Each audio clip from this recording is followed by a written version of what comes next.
Yeah, growing up it was really hard for me. In sixth grade, I was introduced to being part of a gang, and I actually got my first tattoo when I was a sixth grader. You know, everybody always tries to fit in somehow, some way, but it also kept me away from like my family, kept me away from school. I didn't focus on school. I would skip school all the time. It was just not leading me the right way. It introduced me to a lot of drugs, you know, a lot of alcohol. But at that time, I thought it was cool. I became a young parent when I was an eighth grader. In 2009 of April, I couldn't do it anymore because I had my kid. I told myself that I'm not going to be part of the gang anymore, so I stepped up to them and let them know that I'm out. I started being involved in school and in my community and at church. And I'm also working full-time as well right now.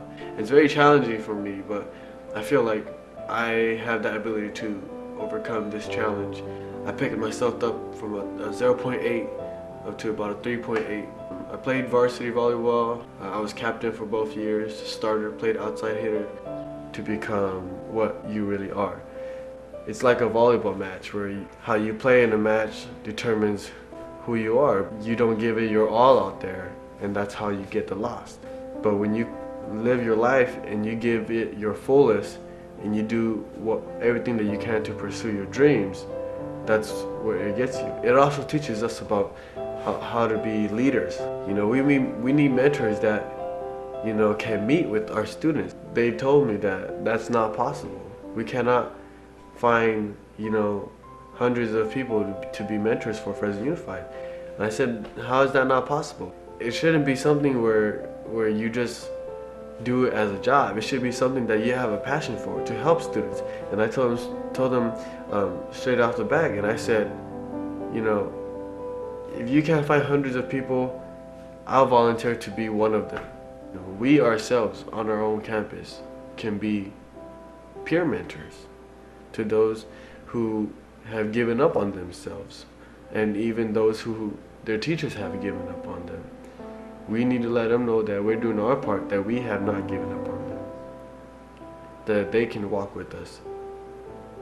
Despite the fact of what life that person has gone through or how that person is living now, you know, as you tell them your story and as you communicate with that person, that's where you step in and you say, you know, don't give up, you got it.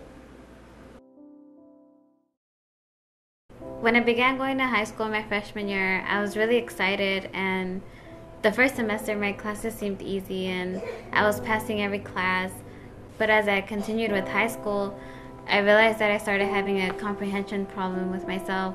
I was having to turn in my assignments late because I either wasn't understanding the instructions or the assignment wouldn't click with myself. And I had to find people who were able to teach me like what the teacher was telling us. That way I was able to understand the assignment. And teachers thought that I was just being lazy and that I didn't want to do my work, and I was just a typical student who just wanted to sit in class, but that wasn't the story for myself. So every school year when I meet new classmates, I see so much potential and talent in them. And I always ask them, like, what do they want to do in life? What is their career goal? And most of them always say, well, I don't know, just work at the swap meet with my family, find a job at the mall, or perhaps just look around in their community and see what kind of jobs are to offer. I asked them, well, have you ever thought about like being a doctor or a social worker or a lawyer?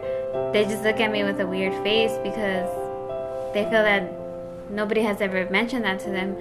Like, they make it seem like just because we're in a low-income area, we're all going to end up working at McDonald's. So that's what they push towards. Like, the students don't have that influence of, you know, if you get your bachelor's, this is what you could be doing. Most teachers don't live in the same area as their students. There's a lot of students that I know who, you know, they go to school and like they just want to learn and get their assignments and hear the teacher give their lesson. But sometimes they catch their teachers in a bad mood, and that draws away the students from the classroom, and they want to go somewhere where it's a positive environment, where they're happy, where they're away from problems, because sometimes there's students who go to school because they're trying to get away from the problems at home.